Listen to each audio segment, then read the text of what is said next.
السلام علیکم۔ اردو فکشن میں خوش آمدید۔ اردو ناول دل سے نکلے ہیں جو لفظ، مصنفہ فرحت اشتیاق۔ دل سے نکلے ہیں جو لفظ کی لاسٹ قسط کی طرف چلتے ہیں۔ مسودہ بھجوانے کی آخری تاریخ گزر چکی تھی، وہ تاریخ جس تک میری ایڈیٹر نے میرے مسودے کا انتظار کرنے کا وعدہ کیا تھا، یہ جاننے کے باوجود کہ میرا ناول اب اگلے 1.5-2 سالوں تک میگزین میں جگہ نہیں پا سکے گا۔ میں خوش اور مطمئن تھی۔ جو ناول میں نے پورا لکھ لیا، اپنے اس ناول کے ساتھ میں کیا کرنے والی تھی مجھے اچھی طرح معلوم تھا، اور شروع وقت سے معلوم تھا میں یہ ناول کیوں لکھنا چاہتی ہوں اور لکھ لینے کے بعد مجھے کیا کرنا ہے۔ یہ ناول شروع کرنے سے پہلے ہی میرے ذہن میں پوری طرح واضح تھا۔ ڈیئر ایڈیٹر، ناول آپ نے پڑھا، کیا آپ کو ایسا لگا کہ یہ کہانی یہاں ختم ہو جانی چاہیے؟ مجھے یقین ہے آپ کو ایسا ہرگز نہیں لگا ہوگا۔ حقیقی زندگی میں بہت اچھے لوگوں کے ساتھ اکثر بہت کچھ بہت اچھا نہیں ہو پاتا، مگر کوئی بھی کہانی، خاص طور پر اس کا انجام لکھتے وقت، میرے ذہن میں سب سے اہم بات یہ ہوتی ہے کہ میرا قاری میری تحریر سے کوئی بھی منفی اور مایوس کن پیغام حاصل نہ کرے۔ وہ کتاب بند کر کے رکھے تو کوئی مایوسی بھری سوچ اور منفی بات اس کے ذہن پر طاری نہ ہو۔ بہت اچھے کے ساتھ آخر تک سب کچھ برا اس لیے ہوتا رہا کیونکہ اس کی اچھائیاں اس کی بہت بڑی کمزوریاں تھیں، اور بدترین آدمی آخر تک اس لیے کامیاب ہوتا رہا کیونکہ اس کے پاس وہ تمام صفات تھیں جو اس زمانے میں کامیابی کے لیے درکار ہیں۔ میں اپنے قاری تک کسی بھی انداز میں کوئی بھی ایسا پیغام کبھی بھی نہیں پہنچانا چاہتی، مگر اس بار اپنے قاری کے بارے میں سوچنے کی تو نوبت ہی نہیں آئی ہے۔ اس بار اپنی کہانی کو اختتام تک لاتے لاتے میں خود اس منفی احساس کی گرفت میں بڑی شدت سے آنے لگی ہوں کہ انسان کو بہت اچھا نہیں ہونا چاہیے، انسان کو کسی سے بہت سچی محبت کر لینے والا نہیں ہونا چاہیے، ورنہ آخر میں وہ بالکل اکیلا رہ جاتا ہے، بالکل تنہا۔ اس کے پاس نہ کوئی رشتہ بچتا ہے، نہ کوئی محبت، یہاں تک کہ دل کا سکون بھی نہیں۔ میں بہت رافع و اعلیٰ ترین انسانی صفات اور محبتوں پر سے اپنا یقین کھونا نہیں چاہتی، اس لیے چاہتی ہوں کہ اس کہانی کو آگے بڑھایا جائے، اس کا کچھ اور انجام کیا جائے۔ ابھی طفل مکتب ہوں اور ناول نگاری کے فن سے بہت زیادہ آگاہ بھی نہیں ہوں، پھر بھی یہ سمجھتی ہوں کہ یہ ناول ابھی ختم نہیں ہوا۔ ابھی یہ ناول اپنے اندر ایک منفی پیغام چھپائے ہوئے ہے، اور یہ اس کا بہت بڑا جھول ہے، اور اس منفی اثر کو بے اثر کرنے کے لیے، اس جھول کو دور کرنے کے لیے اس کا اقتدام کچھ اور ہونا چاہیے، مگر وہ اقتدام کیا ہو، میں یہاں آ کر الجھ گئی ہوں۔ اسے اقتدام تک پہنچانا مجھے میرے اختیار سے باہر نظر آ رہا ہے، سو آپ اس کام میں میری مدد کر دیجئے۔ کوئی بھی لکھنے والا کسی دوسرے فرد کو یہ حق نہیں دیتا کہ وہ اس کی کہانیوں میں تبدیلیاں کرے۔ اس کا آغاز یا انجام مصنف کی مرضی اور اجازت کے بغیر از خود کر ڈالے یا بدل ڈالے، مگر میں یہ حق اپنی خوشی اور رضامندی سے آپ کو دے رہی ہوں کہ میرے اس ناول کا اختتام آپ کریں۔ پیچھے خالی صفحہ اسی مقصد کے لیے چھوڑا گیا ہے، آپ اس خالی صفحے میں وہ انجام لکھ دیں جو آپ کے خیال سے اس ناول کا وہ انجام ہونا چاہیے کہ جو پڑھنے والے پر کوئی بھی منفی سوچ اور غلط تاثر نہیں چھوڑے۔ میں آپ سے وعدہ کرتی ہوں کہ جو انجام آپ تجویز کریں گی، میں اسے بغیر کسی بحث یا اختلاف کے خوش دلی کے ساتھ قبول کر لوں گی۔ اپنے ناول کے ایک بہترین اور منطقی انجام کی منتظر زنیرہ عباس۔ یہ میرے اس خط کا مضمون تھا جو میں نے اپنے مسودے کے آخری صفحے پر تحریر کیا تھا، اور یہ خط جس کے نام لکھا گیا تھا، میں اس وقت اپنا مسودہ لیے اسی کے روبرو تھی۔ آپ مستقبل کے عظیم ایڈیٹر سے مل رہے ہیں۔ آنے والے وقت کا کیا کہہ سکتے ہیں، ہو سکتا ہے کسی روز میں کسی بڑے اخبار یا میگزین کے ایڈیٹر کی کرسی پر بیٹھی ہوں۔ بعض دفعہ کی کئی باتیں کس طرح سچ ہو جاتی ہیں۔ 24-25 برس پہلے کون جانتا تھا کہ ودیعہ کمال واقعی ایک روز پرنٹ میڈیا کی ایک قد آور شخصیت بن چکی ہوگی۔ ادبی حلقوں میں جانی پہچانی اور قابل قدر شخصیت، ایک بڑی سرکولیشن والے مشہور میگزین کے ایڈیٹر۔ کیسی عجیب بات تھی، میں عمر حسن اور ودیعہ کمال ان دو لوگوں کو کسی ذاتی حوالے سے جب نہیں بھی جانتی تھی تب بھی ان دونوں ہی سے واقف تھی۔ جس طرح پچھلے کئی سالوں سے عمر حسن کو ایک مصنف کے طور پر جانتی تھی، اسی طرح ودیعہ کمال کو بھی ایک بڑے میگزین کے ایڈیٹر کے طور پر شکل سے اور نام سے دونوں طرح پہچانتی تھی۔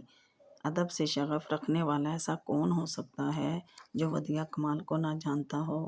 میں ان کے میگزین کے لیے نہیں لکھتی تھی، میں ایک دوسرے میگزین کے لیے لکھا کرتی تھی، مگر ان کی میگزین بھی ہر ماہ پابندی سے پڑھتی ضرور تھی، اور اس پابندی اور باقاعدگی کی سب سے بڑی وجہ اس کا معیار تھا۔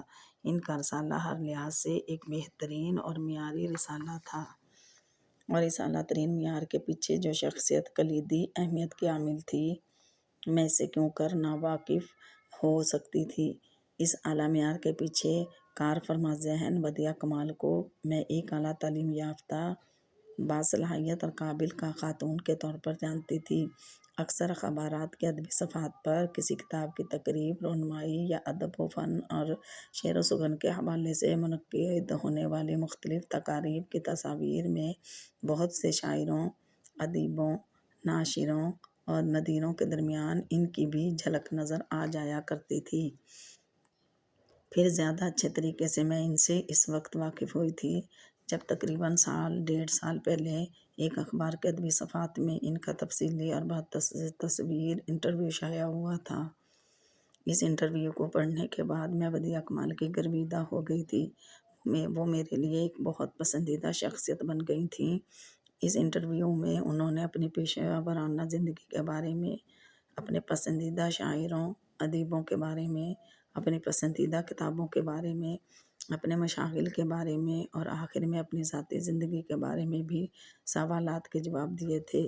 یہاں تک کہ انٹرویو لینے والے نے ان سے ان کی شادی نہ کرنے کی وجہ دریافت کی تو انہوں نے اس کا بھی بڑی متانت کے ساتھ یہ جواب دیا تھا کہ انہیں ان کا ہم مزاج انہی کی جیسی ذہنی سطح کا حامل کوئی شخص نہیں ملا، اگر مل جاتا تو ضرور شادی کر لیتی۔ تب میں اس جواب سے بہت متاثر ہوئی تھی۔ گھر والوں کے متعلق بات کرتے انہوں نے اپنے گھر کے تمام افراد کے بارے میں مختصراً بتایا تھا۔ ان میں سر فہرست سعادت علی خان کا، اپنے ابا میاں کا ذکر کیا گیا تھا۔ انہیں اپنی بہترین تعلیم و تربیت اور زندگی میں حاصل ہوئی ہر بہترین چیز اور ہر کامیابی کا ذمہ دار ٹھہرایا۔ گھر کے ان افراد میں بوا جی بھی شامل تھیں، اگر کوئی شامل نہیں تھا تو وہ عمر حسن تھا۔ اپنے بچپن کا ذکر کیا تھا، مگر اس بچپن میں عمر حسن نہیں تھا۔ پسندیدہ کتابوں میں فور ایور کا نام نہیں تھا۔ ودیعہ کمال وہ نہیں جو وہ انٹرویو کہہ رہا تھا، ودیعہ کمال وہ ہے جیسا میں نے اسے اب جانا ہے۔ عمر حسن سے ان کی گزشتہ زندگی کے متعلق سب کچھ سنتے وقت میرے ذہن میں ایسا کچھ نہیں تھا کہ میں اس پر ناول لکھوں گی، مگر جب وہ مجھے گھر چھوڑنے میرے ساتھ چلتے ہوئے آ رہے تھے تب ان کے اداس چہرے اور سست قدموں کو دیکھ کر میں نے خود سے سوال کیا تھا، بس تمہارا صرف یہی مقصد تھا ایک شخص کے تمام زخموں کو پھر سے تازہ کردہ جو وہ اتنے برسوں میں بھول نہیں پایا، اسے اور شدت سے یاد دلا دو۔ آج رات وہ گزشتہ تمام راتوں سے بھی زیادہ شدت سے روئے۔ کیا خوشیوں پر اس شخص کا کوئی حق نہیں تھا؟ کیا اس کی زندگی یوں ہی گزرتی رہے گی اور ایک روز یوں ہی تمام ہو جائے گی؟ محرومیوں کے ساتھ، نارسائیوں کے ساتھ اس شخص کا حق ہے خوشیوں پر، بہت زیادہ حق ہے۔ اس سے زیادہ خوشیوں کا کوئی حقدار ہو ہی نہیں سکتا۔ بہت وقت بیت چکا، کئی ماہ و سال گزر چکے، زندگی کے کئی سال گنوائے جا چکے، مگر پھر بھی ابھی کچھ دیر ہوئی ہے، بہت دیر نہیں ہوئی۔ جب تک زندگی باقی ہے بہت دیر ہو بھی نہیں سکتی۔ زندگی کے کار سے میں ابھی بہت سے ماہ و سال باقی ہیں، اور وہ باقی رہ جانے والے ماہ و سال اس اذیتناک تنہائی میں کیوں جیے جائیں؟ مجھے اپنی داستان حیات سناتے وقت جو بات عمر حسن کے وہم و گمان میں بھی نہیں ہوگی، وہ میں ان کے ساتھ چلتے چلتے اپنے نانا نانی کے گھر تک پہنچتے وقت تک سوچ چکی تھی۔ مجھے یہ کہانی لکھنی ہے، مجھے عمر حسن کی کہانی لکھنی ہے۔ اپنی شہرت اور ناموری کے لیے بہت لکھتی ہوں، پہلی بار کسی کی زندگی بدلنے کے لیے لکھنا چاہتی ہوں۔ انہیں خدا حافظ کہہ کر گیٹ سے اندر قدم رکھتے میں نے خود سے کہا تھا، اس لڑکی ودیعہ کمال کو اس کی کچھ خامیوں سے آگاہ کیا جانا بہت ضروری ہے۔ یہ اسی کی زندگی کے واقعات ہیں جو میں لکھنے جا رہی ہوں، مگر میں اسے ان تمام واقعات کو اس زاویے سے دکھانا چاہتی ہوں جن سے اس نے پہلے کبھی انہیں دیکھا نہیں ہوگا۔ عمر حسن اور ودیعہ کمال کی زندگی کی کہانی، ان کی محبت کی کہانی میں ایک تیسرے فرد کی حیثیت سے شامل ہوئی، اور تیسرا فرد جب کسی کے گزرے حالات سنتا ہے تو اسے اپنے زاویے نگاہ سے دیکھتا، سوچتا، سمجھتا اور پرکھتا ہے۔ میں نے بھی عمر حسن اور ودیعہ کمال کے متعلق بہت کچھ سوچا تھا۔ ودیعہ کمال مجھے بہت اچھی لگتی تھی، وہ اپنے کام کسی سے کروانا پسند نہیں کرتی تھی، وہ اپنے آنسو کسی کے سامنے بہانا پسند نہیں کرتی تھی، وہ کسی کا بھی احسان لینا پسند نہیں کرتی تھی، وہ سب کو دینا چاہتی تھی اور لینا کسی سے نہیں۔ میں ان میں سے کسی بھی بات کے لیے اسے غلط نہیں سمجھتی تھی۔ ٹھیک ہے، یہ اس کی فطرت تھی، اور مکمل طور پر تو کوئی بھی انسان اچھا نہیں ہو سکتا۔ اگر وہ ان معاملات میں تھوڑی سی انتہا پسند تھی تو یہ ایک ایسی فطری کمزوری تھی جو نظر انداز کی جا سکتی تھی۔ ودیعہ کمال کو پیش آئے اس حادثے کے بعد کہ ودیعہ کمال کے تمام رد عمل بالکل جائز تھے۔ اس حادثے کے متعلق لکھنے کے دوران میں نے ہمیشہ کی طرح اپنے کردار یعنی ودیعہ کمال کی جگہ خود کو رکھ کر دیکھا تھا۔ اگر میرے ساتھ ایسا حادثہ ہوتا تو پھر میرا رد عمل کیا ہوتا؟ قلم چلا کر چند سطروں میں اس حادثے کو لکھ دینے اور اسے حقیقت میں سہنے میں بہت فرق ہے۔ اس لڑکی نے وہ کرب سہا ہے تھا، وہ اپنے ہر بدصورت رویے کے لیے حق بجانب تھی۔ ودیعہ کمال کو ہر بات کے لیے درست سمجھ لینے کے باوجود میں اسے اس کے آخری فیصلے کے لیے غلط سمجھتی تھی، بہت غلط، سراسر غلط۔ یہ کوئی عام سی محبت نہیں تھی، یہ عمر حسن اور ودیعہ کمال کی خاص محبت تھی، اور وہ دونوں ایک دوسرے کے متعلق یہ بات اچھی طرح جانتے تھے کہ وہ ایک دوسرے کے بغیر زندگی کو زندہ لوگوں کی طرح نہیں گزار سکتے۔ زندہ لاشوں کی طرح تو جی سکتے ہیں مگر زندہ لوگوں کی طرح نہیں۔ کیا ودیعہ کمال یہ سب نہیں جانتی تھی؟ بالکل جانتی تھی۔ اپنے ادھورے وجود کو عمر حسن کی زندگی سے نکال کر اسے ایک مکمل زندگی گزارنے کا موقع دیتے وقت کیا ودیعہ کمال کے دل کو یہ خبر نہیں تھی کہ اس کے بغیر مکمل، نامکمل، ادھوری یا پوری تو کیا وہ کسی بھی طرح کی زندگی جی ہی نہیں سکے گا؟ وہ زندگی کو ایک سزا کی طرح کاٹے گا۔ اور یہیں آ کر ودیعہ کمال مجھے خود غرض بھی لگی تھی اور انا پرست بھی۔ اپنے انا پرستی میں اس نے خود اپنے آپ کو تو تباہ کیا ہی تھا، ساتھ ہی اس انسان کی زندگی بھی برباد کر دی تھی جسے اپنی زندگی سے بڑھ کر چاہتی تھی۔ وہ اس شخص کو کتنی بے رحمی سے تنہا کر گئی تھی، جس کی محبت کو دل میں بسائے خود بھی آج تک تنہا زندگی گزار رہی ہے۔ ایک انا کی خاطر اس نے کس سنگ دلی سے اس شخص سے خود کو چھین لیا، اس کی محبت کو چھین لیا، اس شخص سے اس کے تمام رشتے چھین لیے۔ وہ رات کے کسی بھی سبب ودیعہ کمال اگر ساحل کے قریب کہیں موجود ہوتی اور عمر حسن کو صفحہ در صفحہ اس کا مسودہ لہروں کے سپرد کرتے دیکھ لیتی تو وہ منظر دیکھ نہ پاتی، اپنا ہر ظالمانہ فیصلہ واپس لے لیتی، عمر حسن کے مسودے کو بچا لیتی، ایک تخلیق کار کو مرنے سے بچا لیتی۔ اس لڑکی کو یہ یاد دلانا بھی بہت ضروری تھا کہ وہ شخص اپنی محبت میں کتنا سچا تھا۔ وہ واقعی لکھنا بھول چکا تھا، وہ لفظ کھو چکا تھا، وہ کہانیاں کہنے کی صلاحیت گنوا چکا تھا۔ وہ یہ تو جانتی ہی نہیں ہوگی کہ اس سے بچھڑ کر عمر حسن نے کتنے سالوں تک لکھنے کی پہیم کوشش کی تھی۔ وہ شاید یہ سمجھتی ہوگی کہ اس سے جدا ہو کر عمر نے کبھی قلم ہاتھ میں ہی نہیں اٹھایا، مگر میں اسے ہر اس رات کی کربناک تنہائی، بے بسی اور بے اختیاری کے بارے میں بتانا چاہتی تھی۔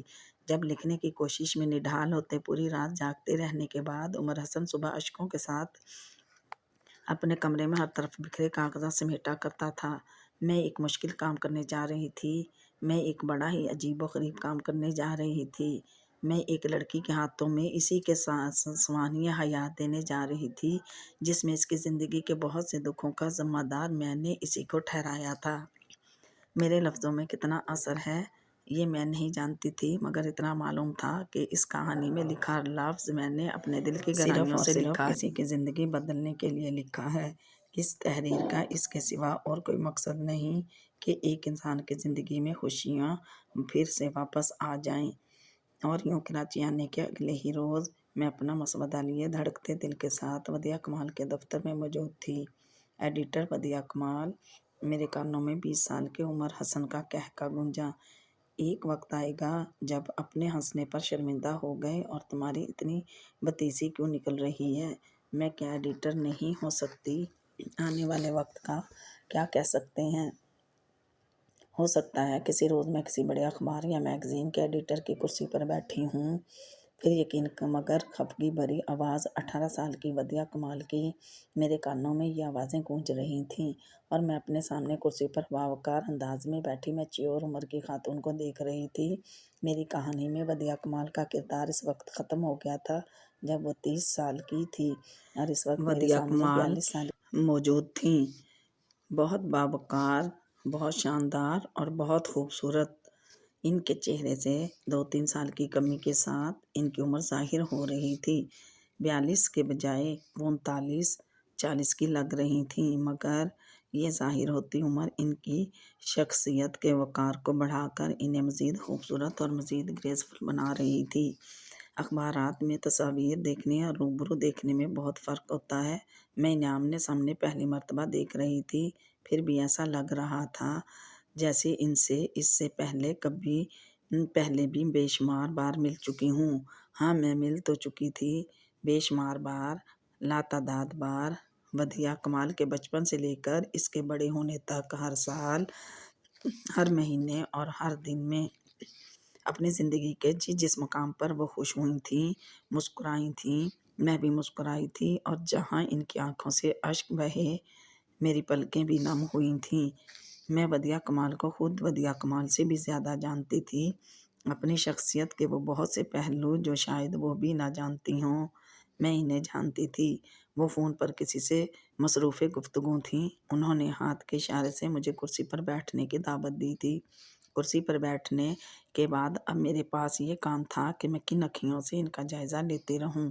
سادہ مگر پروقار لباس، سلیقے سے شانوں پر پھیلا دوپٹہ، کندھوں سے نیچے آتے سلکی بال جنہیں کیچر میں جکڑا گیا تھا، لبوں پر ایک بہت ہی ہلکی شیڈ کی لپسٹک کہ جس کی موجودگی بھی بغور دیکھنے پر ہی ظاہر ہو۔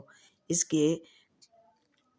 ایک رنگ کے سوا چہرے پر کسی بھی انداز میں کوئی رنگ استعمال نہیں کیا گیا تھا۔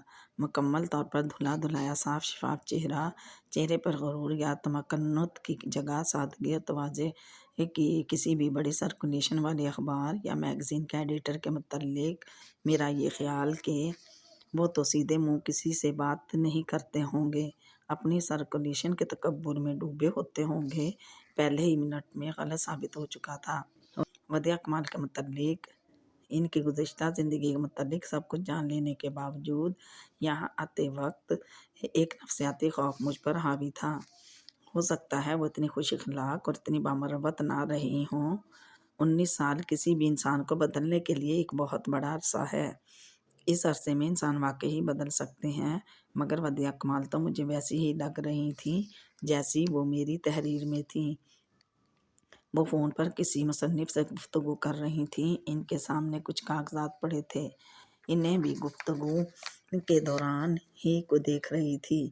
اس طویل گفتگو کے بیچ ان کے اسسٹنٹ نے 1-2 بار ان سے کچھ پوچھا تو انہوں نے ان دونوں کاموں کے دوران ان کی بھی بات سنی اور سر اثبات میں یا انکار میں ہلا کر یا محض ہاتھ کے اشارے سے ان کی بات کا جواب دیا، اور ان تمام مصروفیات کے ساتھ انہوں نے مجھے بھی نظر انداز نہیں کیا ہوا تھا۔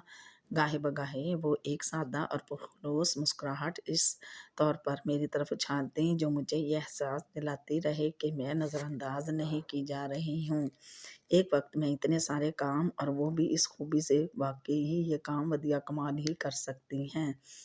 ایک کامیاب ترین ایڈیٹر ہی یہ سب اس طرح کر سکتا ہے۔ وہ ایک ہی وقت میں اتنے سارے لوگوں سے ڈیل کر رہی تھیں، اور کیا کمال کی بات تھی کہ ان سب میں سے کسی ایک کو بھی یہ احساس نہیں ہو رہا تھا کہ وہ اسے توجہ نہیں دے رہیں۔ وہ مصنف کی طویل گفتگو سے عاجز آ رہی تھیں، مگر اپنے لہجے کی خوش اخلاقی سے یہ ظاہر نہیں ہونے دے رہی تھیں کہ ان کا دفتری کام، ان کے سامنے پڑے صفحے، ان کے ماتحت افراد وہ ہر ایک کی طرف متوجہ تھیں، اور اپنی مصروفیات میں انہیں ایک بن بلایا مہمان بھی پوری طرح یاد تھا۔ ایک وقت میں اتنے سارے کام میں ان سے امپریس ہو رہی تھی۔ انہوں نے کسی بھی قسم کا کوئی زیور نہیں پہن رکھا تھا، سوائے بائیں ہاتھ کی تیسری انگلی میں 3 نگوں سے آراستہ ایک انگوٹھی کے۔ دائیں ہاتھ سے وہ کاغذ پر کچھ لکھ رہی تھیں اور بائیں ہاتھ سے انہوں نے ریسیور پکڑ رکھا تھا۔ میں ان کے ریسیور والے ہاتھ کو تھوڑی تھوڑی دیر بعد ضرور دیکھ رہی تھی۔ میری نگاہیں ہیر پھیر کر اس انگوٹھی پر جا کر ٹھہر رہی تھیں۔ معاف کیجیے گا، آپ کو انتظار کرنا پڑا۔ ریسیور کریڈل پر رکھتے ہی انہوں نے مجھ سے کہا۔ میں اس معذرت کے جواب میں کوئی بات نہیں جیسی ایک ہلکی سی مسکراہٹ اپنے چہرے پر لائی، اور پھر فوراً ہی یہ بھی سوچا کہ مجھے ان کے پوچھنے سے پہلے خود ہی اپنا تعارف کروانا چاہیے۔ میں زنیرہ عباس ہوں۔ بولنے کے ساتھ ہی مجھے اپنی حماقت کا شدید احساس ہوا۔ اس دبنگ لہجے میں خود اعتمادی کے ساتھ میں زنیرہ عباس ہوں کہا گیا تھا جیسے میں بانو قدسیہ ہوں۔ تعارف کا اس سے بہتر طریقہ سمجھ میں نہیں آ رہا تھا۔ میں نے دل ہی دل میں خود کو لعنت ملامت کی، مگر انہوں نے میرے تعارف کے انداز سے فوراً ہی یہ نتیجہ اخذ کر لیا تھا کہ میں بہت کچھ نہیں بھی ہوں، تب بھی خود کو کچھ سمجھتی ضرور ہوں اور چاہتی ہوں کہ مجھے میرے نام سے پہچان لیا جائے۔ زنیرہ عباس، صدائے آشنا کی مصنفہ۔ میرے بے وقوفانہ تعارفی جملے کے محض 1 منٹ کے اندر انہوں نے یہ بات کہہ کر مجھے سخت ترین حیرت میں مبتلا کر دیا تھا۔ میں بالکل ہکا بکا رہ گئی تھی۔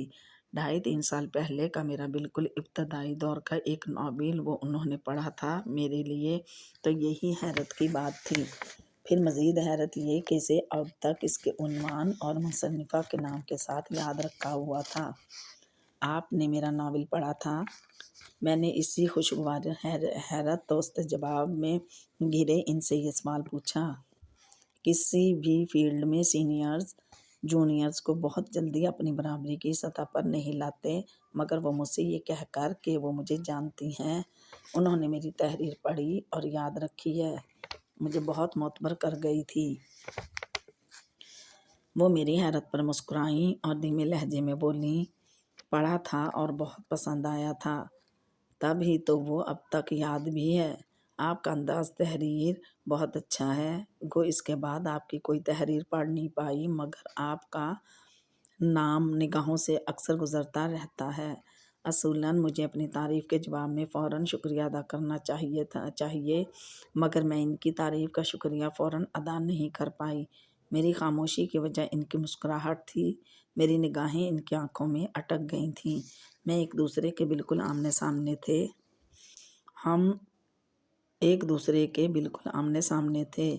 ان کی مسکراہٹ اور ان کی آنکھیں مجھے بہت جانی پہچانی لگ رہی تھیں۔ میں بدیعہ کمال کی آنکھوں میں بھی بالکل وہی درد ٹھہرا دیکھ رہی تھی جو میں نے عمر حسن کی آنکھوں میں دیکھا تھا۔ بدیعہ کمال کی آنکھیں مجھے عمر حسن کی آنکھیں لگ رہی تھیں۔ بدیعہ کمال بھی اس کرب میں زندگی گزار رہی تھیں جس میں عمر حسن اس کے دل میں آج بھی اسی جگہ، اسی مقام پر تھا جہاں 19 سال پہلے تھا۔ میں ان کی آنکھوں میں دیکھتے چند لمحوں میں یہ یقین پا چکی تھی۔ میں یہاں آتے وقت یہ سوچ کر آئی تھی کہ بدیعہ کمال سے اگر لڑ نہ بھی سکی تب بھی در پردہ طنز و طعنے انہیں ضرور دیکھ کر آؤں گی۔ میں عمر حسن کی زندگی کے 19 سالوں کا سارا حساب بدیعہ کمال سے مانگنے کے ارادے سے آئی تھی، اور اب میں سوچ رہی تھی کہ خود تباہ ہو جانے والے ایک انسان سے میں کسی اور کی تباہی کا کیا حساب مانگوں۔ تپتی ریت پر ننگے پاؤں چلتے جس کے خود پاؤں شل ہو چکے ہیں، اس سے کسی اور کی تکلیف کا کیا ذکر کروں؟ جو خود پیاسا ہے، جو خود دھوپ سہ رہا ہے، اس سے کسی اور کی پیاس اور دھوپ کی کیا بات کروں؟ بدیعہ کمال محبت کرنا اور محبت نبھانا جانتی تھی، وفا کرنا اور وفا نبھانا جانتی تھی۔ وہ اس قابل تھی کہ کوئی اپنی پوری زندگی اس کے نام کر دے۔ عمر حسن نے اپنی زندگی کے 19 سال کسی پتھر کی محبت میں نہیں گنوائے تھے۔ ان کے بیچ آنے والی دوری اس جدائی کا سبب ودیع کمال تھی۔ اس کے غلط، ظالمانہ، ناجائز اور ناروا فیصلے کی وجہ سے وہ جدا ہوئے تھے، مگر اس سے دور رہ کر خوش تو وہ خود بھی نہیں رہ پائی تھی۔ اس سے غلطی ہوئی تھی، اس سے بہت بڑی غلطی ہوئی تھی۔ میں نے چند لمحوں میں کیا کچھ سوچ ڈالا تھا، مگر اپنی کوئی بھی سوچ ان پر ظاہر نہ کرتے میں نے بظاہر ہنستے مسکراتے بڑی خوش دلی کے ساتھ ان کی تعریف کا شکریہ ادا کیا۔ ان کی بہترین یادداشت اور خوش اخلاقی صرف میرا اور میرے ناول کا نام یاد رکھ لینے تک محدود نہیں تھی۔ انہوں نے اگلے کئی منٹوں تک میرے ناول کی تھیم، پلاٹ اور کرداروں کے متعلق تبصرہ کر کے مجھے مزید حیرت سے دوچار کر دیا۔ کسی انسان کی اس سے بہترین یادداشت میں نے کبھی نہیں دیکھی تھی۔ مجھے اپنی اچھی یادداشت پر فخر بلکہ کسی قدر غرور تھا، مگر یہاں تو مقابل مجھ سے بھی بڑھ کر تھا۔ آپ ہمارے لیے بھی تو لکھیے۔ مجھ سے یہ بات کہہ کر انہوں نے میرا کام مزید آسان بنا دیا تھا۔ مجھے باضابطہ لکھنے کی دعوت دے کر انہوں نے میرا مدح میرے لیے کافی سہل کر دیا تھا۔ بالکل لکھوں گی، اور لکھوں گی کیا، میں آپ کے لیے لکھ چکی ہوں۔ دراصل میں آج آئی ہی اس لیے ہوں۔ میں نے اپنے بیگ میں سے سلیقے سے پیک ہوا اپنا مسودہ باہر نکالا۔ میرے ہاتھ میں مسودہ دیکھ کر وہ خوشگوار انداز میں یوں مسکرائیں گویا آج یہاں اپنے دفتر میں بیٹھی ہی اسی انتظار میں تھیں کہ سمیرا عباس آئے، آ کر اپنا مسودہ انہیں سونپے۔ کسی کو ناراض نہ کرنے والی، سب کو ساتھ لے کر چلنے والی، سب کو خوش رکھنے والی ودیع کمال نے زندگی میں دو انسانوں کو بہت دکھ دیا تھا، بہت زیادہ دکھ دیا تھا، ایک عمر حسن کو اور ایک ودیع کمال کو۔ ودیع کمال نے ودیع کمال ہی کی خوشیاں چھین لی تھیں۔ تم تو یک طرفہ اور حقیقت پسندانہ فیصلے کر کے بہت مطمئن تھیں، پھر آج تمہارے چہرے پر یہ تھکن کیوں؟ تمہاری آنکھوں میں یہ درد کیوں؟ تمہاری انگلی میں 19 سالوں بعد بھی تمہاری منگنی کی یہ انگوٹھی کیوں؟ تمہارے بک شیلف میں اس شخص کی کتاب کیوں؟ اور تمہاری زندگی میں وہ ایک نامکمل اور ادھورا انسان جس کے ساتھ مل کر تمہیں ایک مکمل زندگی گزارنی تھی، کیوں نہیں؟ ایک پل کو میرا دل چاہا میں ان سے یہ سب کہہ ہی ڈالوں۔ عمر حسن کا نام اپنے انٹرویو میں پسندیدہ رائٹر کے طور پر نہ لینے والی نے اپنے دفتر کے بک شیلف میں اسی کی کتاب سب سے نمایاں جگہ پر رکھی تھی۔ بظاہر کسی اور کو ڈھیر ساری کتابوں میں رکھی وہ کتاب ہرگز نمایاں نہیں لگتی ہوگی، مگر میں جانتی تھی کہ وہ کتاب نمایاں جگہ پر رکھی ہوئی تھی۔ اس طرح کے کرسی پر بیٹھے بیٹھے وہ جب بھی سر اوپر اٹھائیں تو نگاہیں سیدھی اسی کتاب سے ٹکرائیں۔ میں ان سے اس کتاب کے بارے میں بھی بات کرنا چاہتی تھی، مگر پہلے مسودے پر بات ہو رہی ہے تو پہلے اسی بات کو نپٹا لوں۔ میں آج اپنا مسودہ ہی لے کر آپ کے پاس آئی ہوں، لیکن میں اس کے متعلق آپ سے کچھ بات بھی کرنا چاہتی ہوں۔ میں نے مسودہ میز پر ان کے سامنے رکھتے ہوئے کہا، میرا دل یک بارگی بہت تیز دھڑکنے لگا تھا۔ میری محنت کامیاب ہو گئی یا ناکام؟ کامیابی کا عزم رکھنے کے باوجود مجھے ناکامی کا ڈر بھی تھا۔ کراچی آنے کے بعد کل سارا دن میں نے وہ جملے اور وہ باتیں اپنے ذہن میں ترتیب دی تھیں جو مجھے ودیع کمال سے کہنی تھیں، اور اب میں اپنے پہلے ہی سے سوچی بات ان سے کہنے لگی تھی۔ وہ میری طرف پوری طرح متوجہ تھیں۔ ناول تو میں نے لکھ لیا ہے اور میں اپنی کہانی سے مطمئن بھی ہوں، مگر پھر بھی اپنی کہانی کے ایک کردار کے حوالے سے کچھ الجھن کا شکار ہوں۔ میرا لینڈنگ فیمیل کریکٹر اس نفسیات میں شاید درست طور پر سمجھ نہیں پا رہی، اس لیے ناول کے اختتام پر ایک عجیب سی تشنگی اور بے چینی محسوس کر رہی ہوں۔ ہو سکتا ہے یہ محض میرا وہم ہو اور کہانی ہر اعتبار سے مکمل ہو، مگر میں پھر بھی اس بارے میں آپ کی رائے جاننا چاہتی ہوں۔ آپ کی کہانی کیا ہے؟ انہوں نے مسودہ اپنی طرف کرتے ہوئے مجھ سے پوچھا۔ کہانی تو بہت سادہ سی ہے، زیادہ کرداروں کی بھیڑ بھاڑ نہیں ہے، مرکزی کردار بس دو ہی ہیں، انہی کے احساسات، جذبات اور زندگی کے نشیب و فراز کی سادہ سی کہانی، محبت کو پا کر کھو دینے کی داستان۔ مگر میں پھر بھی کچھ الجھن میں ہوں۔ میں نے گول مول سا جواب دیا، شاید میں آپ کو اپنی الجھن سمجھا نہیں پاؤں گی۔ دراصل لکھنے میں تو میری قوت اظہار بہت اچھی ہے، مگر بولنے میں بالکل نہیں۔ زبانی میں آپ کو وہ بتا نہیں پاؤں گی جو بتانا چاہتی ہوں۔ اسی لیے میں چاہتی ہوں کہ آپ یہ مسودہ پڑھ لیں۔ میں آپ کی رائے چاہتی ہوں تاکہ میری تشنیگی دور ہو سکے۔ میں نے اپنے سوچے ہوئے جملے ان سے کہہ ڈالے۔ مجھے پتہ ہے میں آپ سے تھوڑا سا ناجائز اور آؤٹ آف دعوے فیور مانگ رہی ہوں، مگر کیا ایسا ہو سکتا ہے کہ میرا مسودہ آپ خود پڑھیں؟ یہ آپ کی پوسٹ کے شان نہیں، مگر میں اپنے مسودے پر آپ کا تبصرہ اور آپ کی رائے چاہتی ہوں۔ کیا یہ ممکن ہے کہ یہ مسودہ سب سے پہلے آپ ہی دیکھیں؟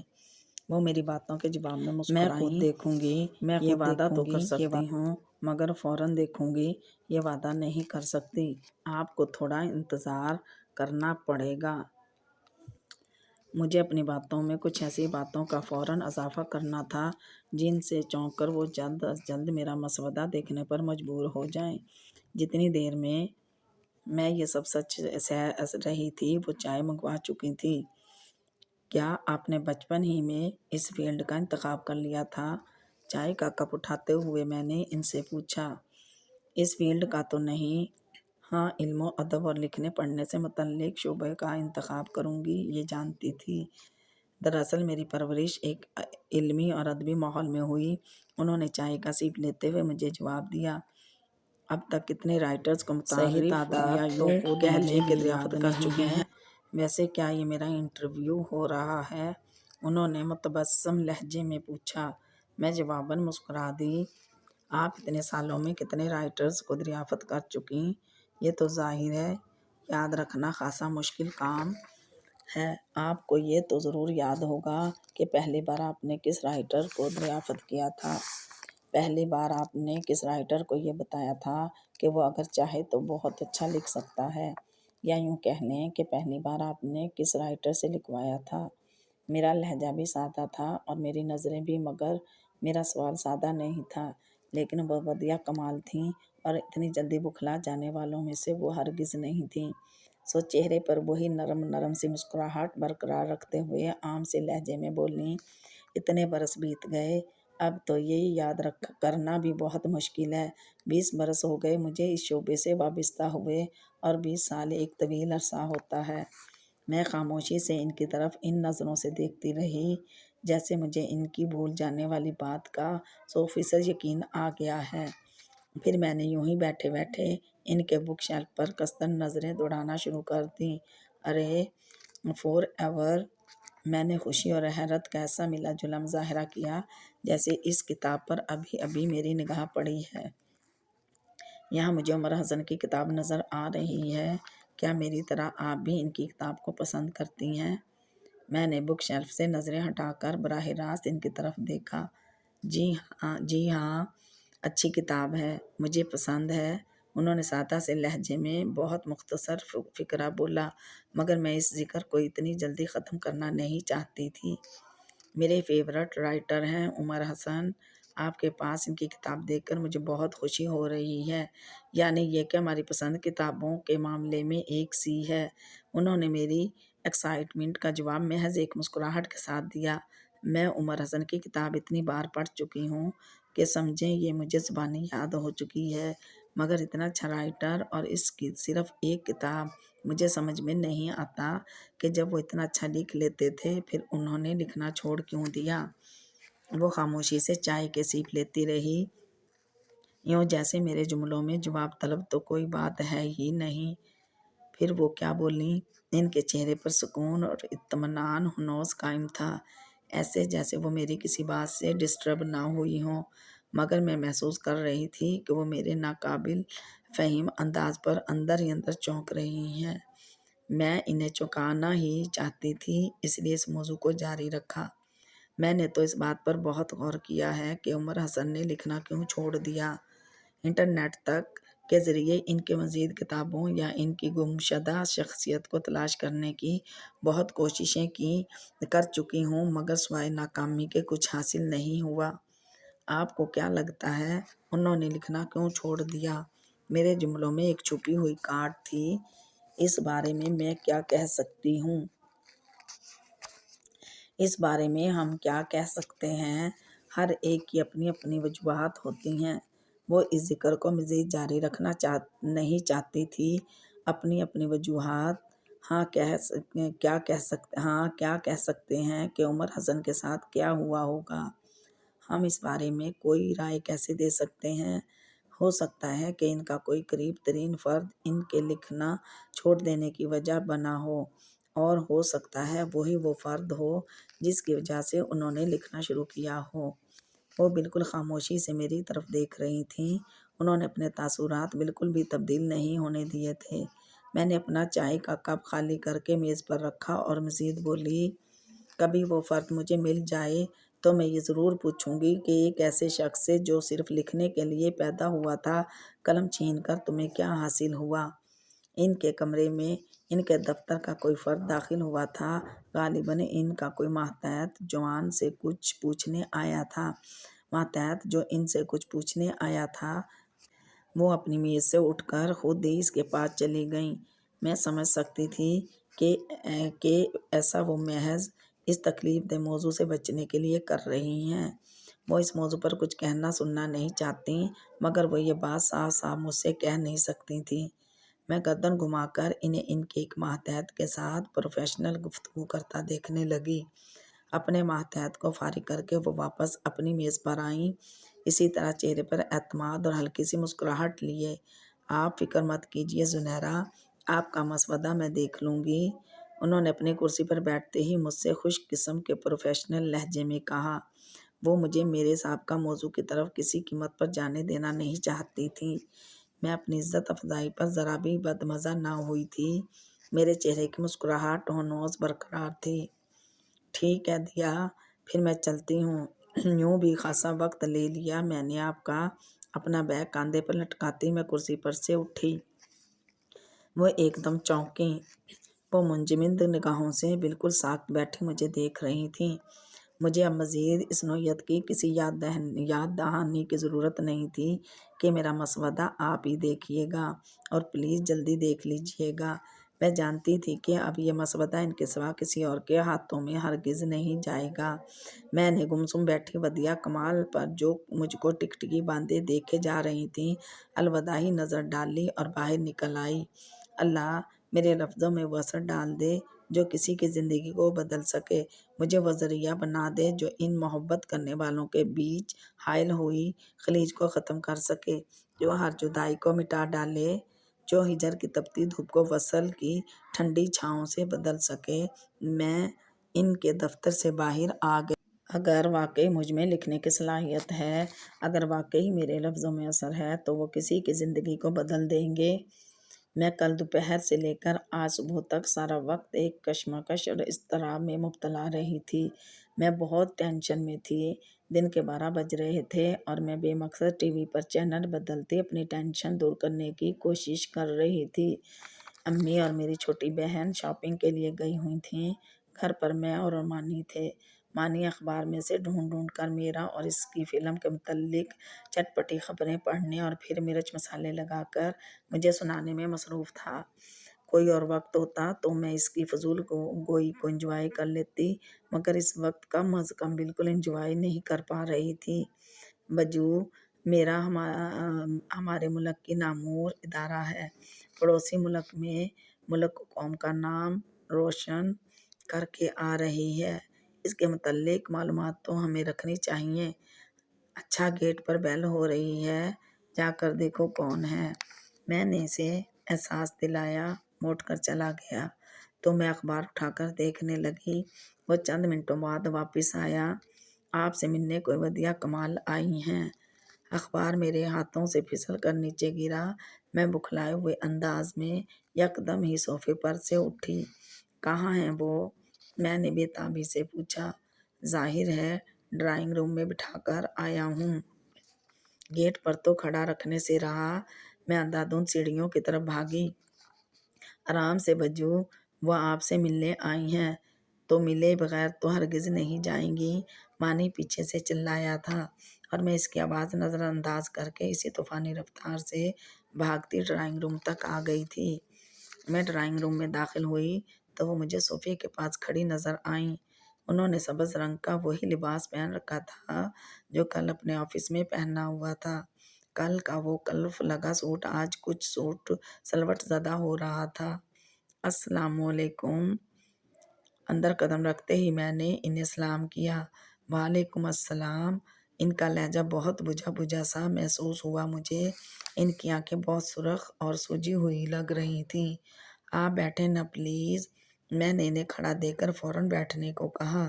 وہ بیٹھ گئیں۔ میں بھی قدرے محتاط انداز میں ان کے سامنے والے صوفے پر بیٹھ گئی۔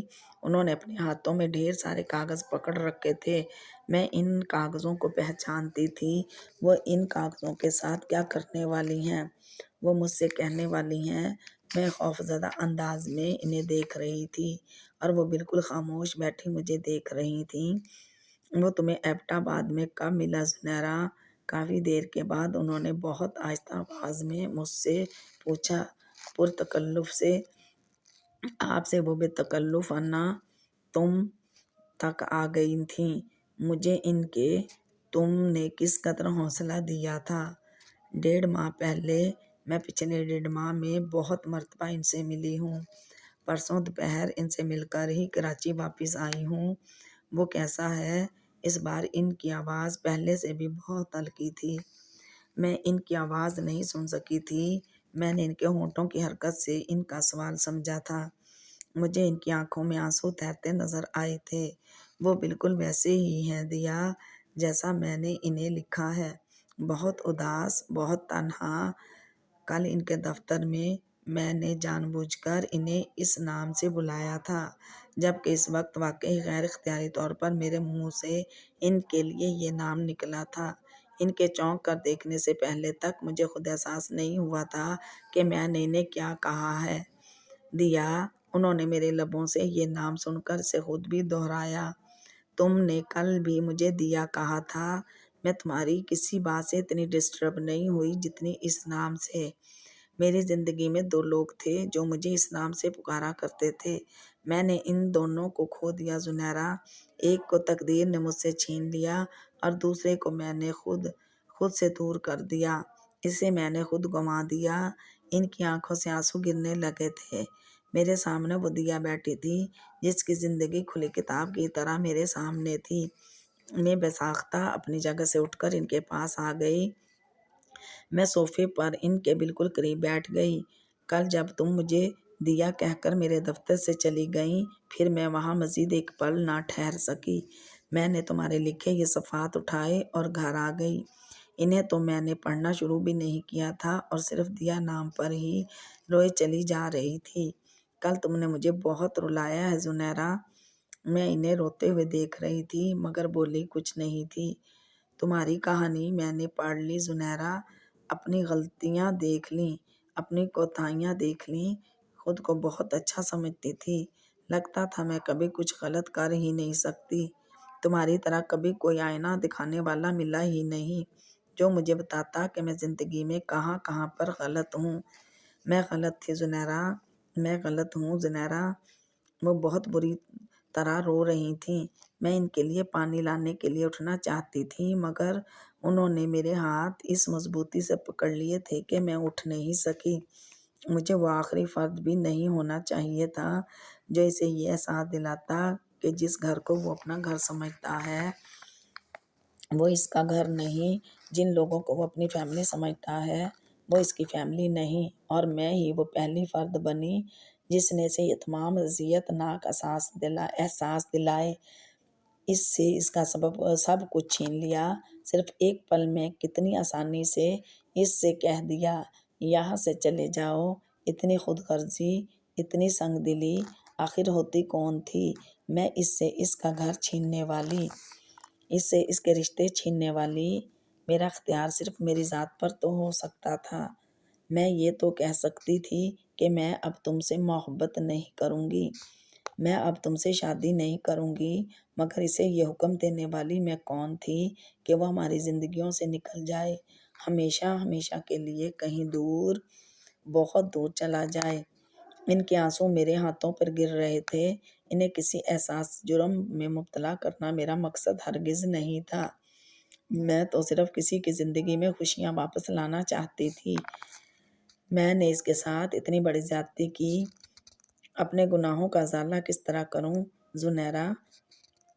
اس شخص کے ساتھ جس سے میں بے پناہ محبت کرتی تھی، اس سے اس کا گھر، اس کی فیملی، اس کی محبتیں، اس کا کیریئر سب کچھ چھین لیا، صرف ایک اپنے خود غرض انا کے پیچھے۔ آپ اس طرح مت سوچیں دیا، اگر وہ تنہا رہے، اذیتوں بھری زندگی جیتے رہے تو تنہا تو آپ بھی رہیں۔ جو سزا انہوں نے کاٹی وہ آپ نے بھی تو کاٹی ہے۔ میں نے انہیں گناہ کے اس احساس سے باہر نکالنے کی کوشش کی۔ وہ اس طرح بکھر کر رو رہی تھیں کہ کوئی پتھر دل ہی اس منظر کو آنکھیں نم کیے بغیر دیکھ سکتا تھا۔ میں نے کیا سزا کاٹی ہے؟ اگر دکھ سہے تو وہ میرے منتخب کردہ تھے، اگر اذیتیں سہیں تو وہ میری اختیار کردہ تھیں، اور ان دکھ بھرے دنوں اور اذیت بھری راتوں میں بھی میں تنہا تو نہیں تھی۔ میرے ماں باپ، میرا گھر، میرے رشتے سب کچھ میرے پاس تھے۔ اصل سزا تو اس نے کاٹی ہے، اور بغیر کسی جرم کے کاٹی ہے، بالکل تنہا، بالکل اکیلا، ایک ایسے احساس جرم کا بوجھ اپنے کاندھوں پر اٹھائے جو اسے سرزد ہوا ہی نہیں تھا۔ میں کتنی بری ہوں زنیرہ، میں کتنی بری ہوں۔ میں جھولیاں بھر بھر کر اسے دکھ دیتی رہی جو میرے لیے خوشیوں کے سوا کچھ چاہتا نہیں تھا۔ میں نے اسے اتنا کچھ چھین لیا جو ساری زندگی مجھ سے محبت کرتا رہا۔ تم مجھے پہلے کیوں نہیں ملی زنیرہ کہ آئینے میں مجھے میری وہ صورت دکھا سکتی جو میں خود دیکھنا نہیں چاہتی تھی؟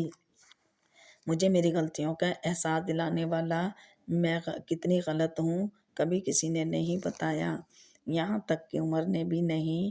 تم نے لکھا ہے نہ زنیرہ، لیکن وہ مجھے میری کسی غلطی کا احساس کیسے دلا دیتا؟ عمر حسن کی محبت تو بدیع کمال کو غلط سمجھنا جانتی ہی نہیں تھی۔ پچھتاووں میں گھری، احساس ندامت میں مبتلا، وہ آہستہ آواز میں بول رہی تھیں۔ اس رات جب وہ گھر سے جا چکا تھا، میں ساری رات بے قراری سے روتی رہی۔ رات بھر ایک پل کے لیے بھی میرے اشک نہیں تھمے تھے، میری بے چینی ختم نہیں ہوئی تھی۔ میں یہ سمجھتی رہی تھی کہ یہ بے چینی اس کے دور چلے جانے کی وجہ سے ہے، مگر 19 سالوں بعد کل رات یہ جان پائی ہوں کہ اس رات عمر نے سمندر کے پاس کھڑے ہو کر کیا کیا تھا۔